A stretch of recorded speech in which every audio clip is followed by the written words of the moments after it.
Eventos finais. Capítulo 2. Sinais de que Cristo voltará em breve. A grande profecia de Nosso Senhor. Cristo preveniu seus discípulos da destruição de Jerusalém e dos sinais que ocorreriam antes da vinda do Filho do Homem. Todo o capítulo 24 de Mateus é uma profecia a respeito dos acontecimentos que precederão esse evento, e a destruição de Jerusalém é usada para representar a última grande destruição do mundo pelo fogo. Cristo, no Monte das Oliveiras, enumerou os juízos terríveis que deviam preceder sua volta. E ouvireis de guerras e de rumores de guerras. Porquanto se levantará nação contra nação, e reino contra reino, e haverá fomes, e pestes, e terremotos, em vários lugares. Mas todas estas coisas são o princípio de dores. Mateus 24, versos 6 e 7. Se bem que essas profecias tivessem tido cumprimento parcial na destruição de Jerusalém, aplicam-se mais diretamente aos últimos dias. Sinais nos céus. Ao fim da grande perseguição papal, declarou Cristo, o sol se escureceria e a lua não daria sua luz. Em seguida, cairiam as estrelas do céu.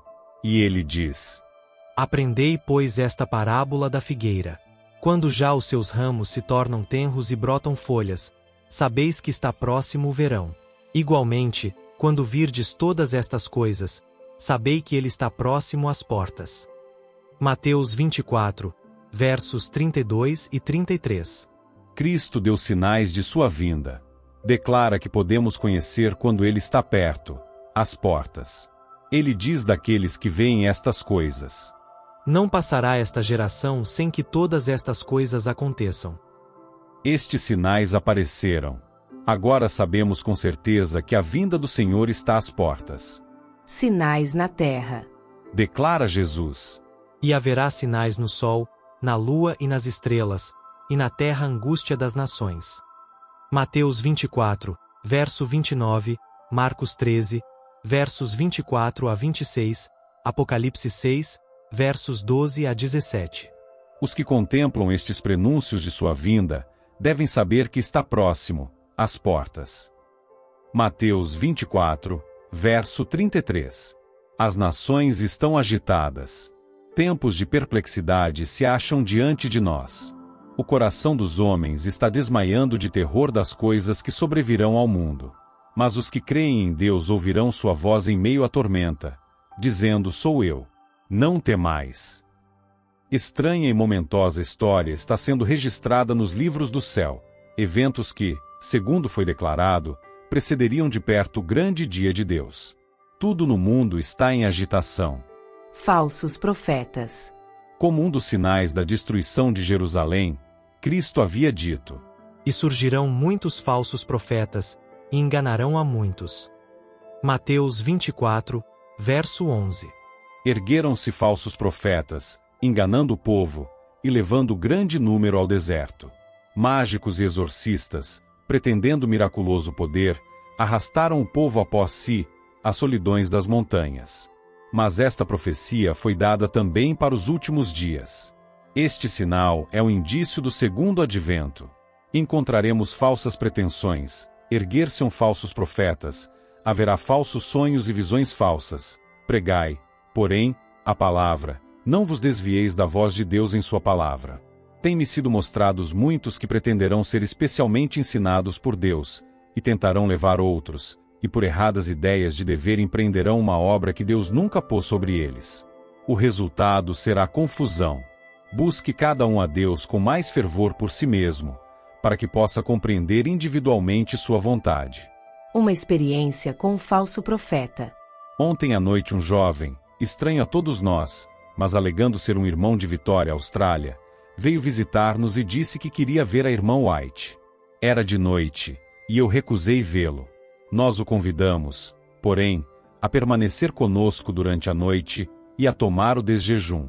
Após o nosso costumeiro culto matinal, ao estarmos prestes a nos dirigir a nossas várias ocupações, esse jovem se levantou e com um gesto autoritário pediu que nos sentássemos. Ele disse: Vocês têm inários. Cantaremos um hino e então lhes transmitirei uma mensagem. Declarei: Se tem uma mensagem, transmita-a sem demora, pois estamos com muita pressa de remeter a correspondência para a América, e não temos tempo a perder. Ele começou então a ler alguma coisa que havia escrito, declarando, entre outras coisas, que agora começa o julgamento dos vivos. Eu prestei atenção enquanto ele prosseguia, e disse finalmente: meu irmão, você não está em perfeitas condições mentais. Exponha claramente como a sua mensagem se refere a nós. Por favor, nos diga isso imediatamente. Seu espírito está muito tenso e você compreende mal o seu trabalho. Grande parte do que disse está de acordo com a Bíblia e cremos em cada uma dessas palavras. Mas você se acha extremamente agitado. Por favor, declare o que tem para nós. Bom, ele disse que devíamos encaixotar as coisas e mudar-nos imediatamente para Battle Creek. Perguntei por que razão, e ele respondeu: para transmitir esta mensagem de que começou o julgamento dos vivos. Repliquei: a obra que o Senhor nos deu para fazer ainda não está terminada. Quando nossa obra aqui estiver concluída, teremos certeza de que o Senhor nos fará saber que chegou a ocasião de nos mudarmos para Battle Creek, em vez de mostrar-lhe qual é o nosso dever. Deixei que o irmão Starr continuasse a falar com ele, enquanto eu reassumia o meu trabalho de escrever. Ele disse ao irmão Starr que quando a irmã White lhe falou tão bondosamente, mas com tanta autoridade, começou a ver que cometeram um erro, e que as impressões que o haviam incitado tão vigorosamente não eram coerentes ou razoáveis. Embora nossa família seja grande, compondo-se de 10 membros, além de 3 visitantes, decidimos deixar que este jovem fique conosco durante algum tempo. Não podemos permitir que vá ter com pessoas que o tratem asperamente e o condenem, nem desejamos que repita suas revelações. Queremos que permaneça por um pouco de tempo onde possamos comunicar-nos com ele, se for possível, conduzi-lo a caminhos seguros. Glutonaria e intemperança. A glutonaria e a intemperança constituem o fundamento da grande depravação moral em nosso mundo. Satanás está ciente disso, e tenta constantemente a homens e mulheres para que condescendam com a gula à custa da saúde e mesmo da própria vida. Comer, beber e vestir-se tornam-se o alvo da vida para o mundo. Tal estado de coisas existia antes do dilúvio. E este estado de dissipação é uma das marcantes evidências da breve terminação da história terrestre. O quadro que a inspiração nos deu do mundo antediluviano representa muito verdadeiramente a condição a que rapidamente a sociedade moderna caminha. Sabemos que o Senhor virá muito em breve. O mundo está rapidamente se tornando como era nos dias de Noé. Ele se acha entregue à condescendência egoísta. O comer e o beber são levados a excessos. Os homens estão tomando as nocivas bebidas alcoólicas que os deixam transtornados. Atos de violência. Nos dias de Noé, a esmagadora maioria se opunha à verdade e se apaixonara por um conjunto de falsidades. A terra estava cheia de violência. A guerra, o crime e o homicídio eram a ordem do dia. Assim será também antes da segunda vinda de Cristo. As uniões trabalhistas rapidamente se agitam e apelam à violência se suas reivindicações não são atendidas. Mais e mais claro está se tornando que os habitantes do mundo não estão em harmonia com Deus. Nenhuma teoria científica pode explicar a firme marcha de obreiros iníquos sob o comando de Satanás. Em toda a multidão, anjos ímpios estão em operação, instando homens a cometer atos de violência. A perversidade e crueldade dos homens alcançarão tal atitude que Deus se revelará em sua majestade. Muito em breve a impiedade do mundo terá atingido seu limite. Como nos dias de Noé, Deus derramará os seus juízos. Os terríveis relatos que ouvimos de homicídios e roubos, de acidentes ferroviários e atos de violência, declaram que o fim de todas as coisas está próximo. Agora mesmo, precisamos estar nos preparando para a segunda vinda do Senhor. Guerras e desastres. Aproxima-se a tempestade, e precisamos aprontar-nos para sua fúria mediante arrependimento para com Deus e fé em nosso Senhor Jesus Cristo.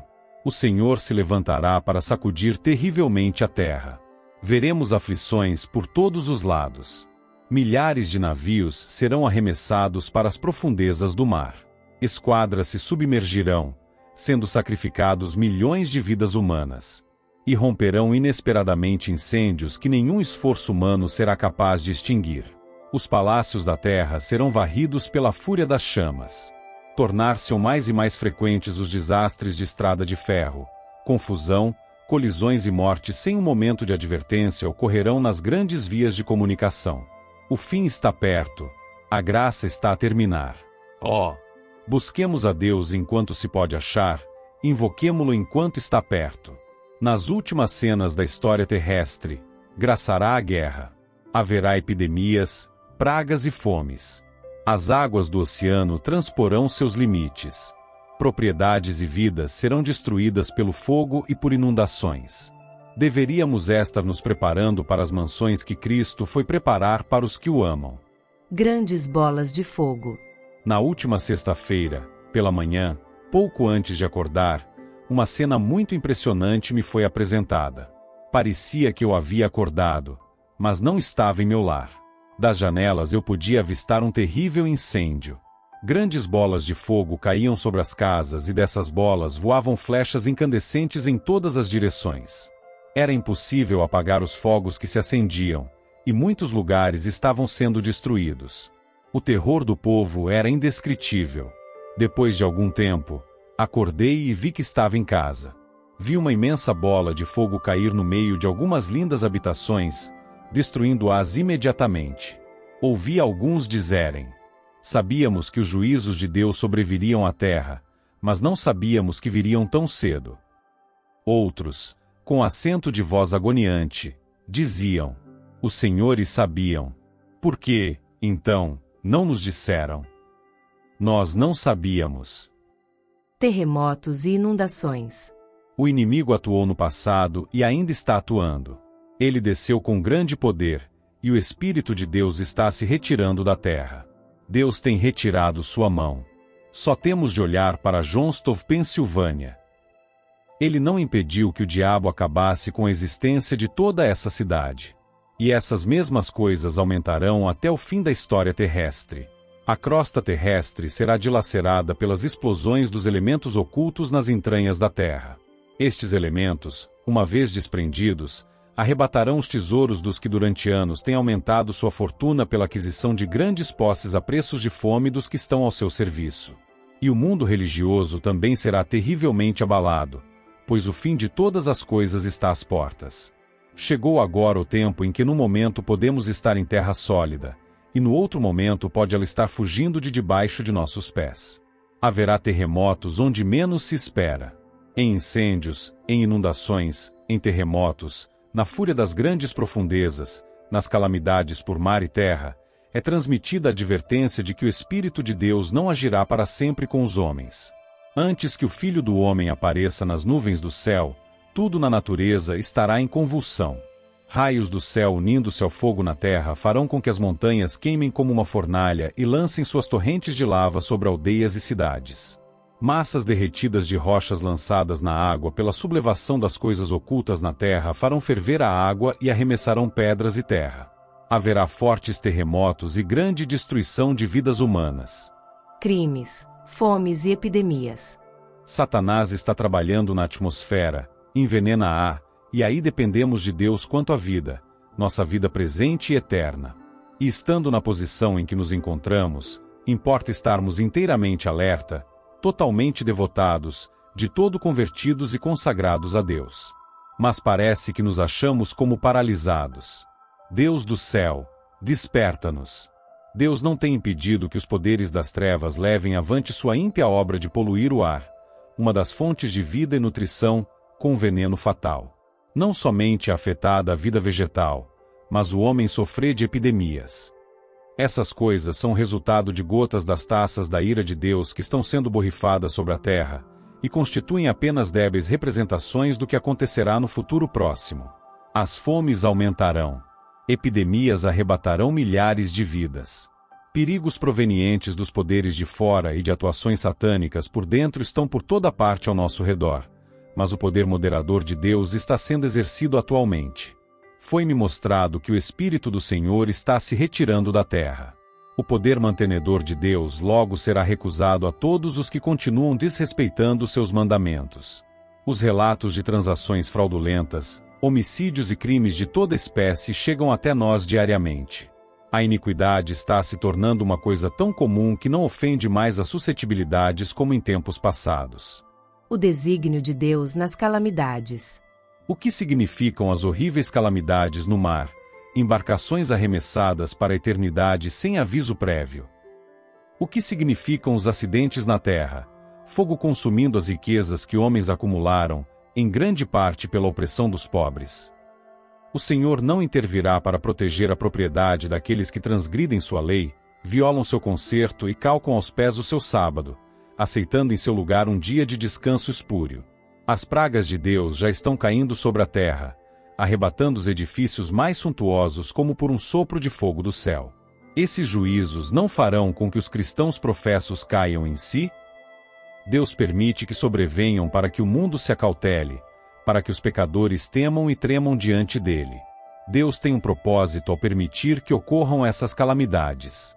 Elas constituem um de seus meios para chamar homens e mulheres à razão. Mediante atuações incomuns pela natureza, Deus expressará a instrumentalidades humanas em dúvida o que ele revela claramente em sua palavra. Quão frequentemente ouvimos de terremotos e furacões, de destruição pelo fogo e inundações, com grandes perdas de vidas e propriedades. Aparentemente, essas calamidades são caprichosos desencadeamentos de forças da natureza, desorganizadas e desgovernadas, inteiramente fora do controle do homem, mas em todas elas pode ler-se o propósito de Deus. Elas estão entre os instrumentos pelos quais ele busca despertar a homens e mulheres para que sintam perigo. Os eventos futuros estão nas mãos do Senhor. O mundo não está sem um governante.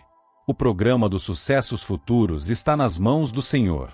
A majestade do céu tem sob sua direção o destino das nações e os negócios de sua igreja. Essas representações simbólicas, as serpentes ardentes no deserto, têm dupla finalidade. O povo de Deus não somente aprende delas que as forças físicas da terra estão sob o controle do Criador, mas também que os movimentos religiosos das nações se acham sob o seu domínio. Isto é especialmente verdade no tocante à imposição da observância do domingo. Na grande obra de finalização nos defrontaremos com perplexidades que não saberemos contornar, mas não nos esqueçamos de que as três grandes potestades do céu estão atuando, que a divina mão está posta ao leme, e Deus fará cumprir os seus desígnios. Assim como aquela complicação de semelhanças de roda se achava sob a direção da mão que havia sob as asas dos querubins, o complicado jogo dos sucessos humanos acha-se sob a direção divina. Por entre as contendas e tumultos das nações, aquele que se assenta acima dos querubins ainda dirige os negócios da terra. Ver Ezequiel 1, versos 4 a 26, Ezequiel 10, verso 8, Daniel 4, versos 17 e 25 a 32. Nos anais da história humana, o desenvolvimento das nações, o nascimento e queda dos impérios, aparecem como que dependendo da vontade e proeza do homem. A configuração dos acontecimentos parece determinada em grande medida pelo seu poder, ambição ou capricho. Mas na palavra de Deus a cortina é afastada, e podemos ver acima, para trás e pelos lados as partidas e contrapartidas do interesse, poder e paixões humanos, as instrumentalidades do Todo Misericordioso, executando paciente e silenciosamente os conselhos de sua própria vontade. A consideração do céu pelas questões da terra. Poupando a vida do primeiro homicida, Deus apresentou diante de todo o universo uma lição que dizia respeito ao grande conflito. Foi o seu intuito não somente abater a rebelião, mas demonstrar a todo o universo a natureza da mesma. Os santos habitantes de outros mundos estavam a observar com mais profundo interesse os acontecimentos que se desenrolavam na Terra.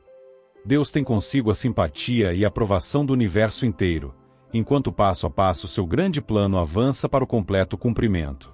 O ato de Cristo ao morrer pela salvação do homem, não somente tornaria o céu acessível à humanidade, mas perante todo o universo justificaria a Deus e seu Filho, em seu trato com a rebelião de Satanás. Todo o universo está observando com inexprimível interesse as cenas finais da grande controvérsia entre o bem e o mal. Nosso pequenino mundo é o livro de estudo do universo.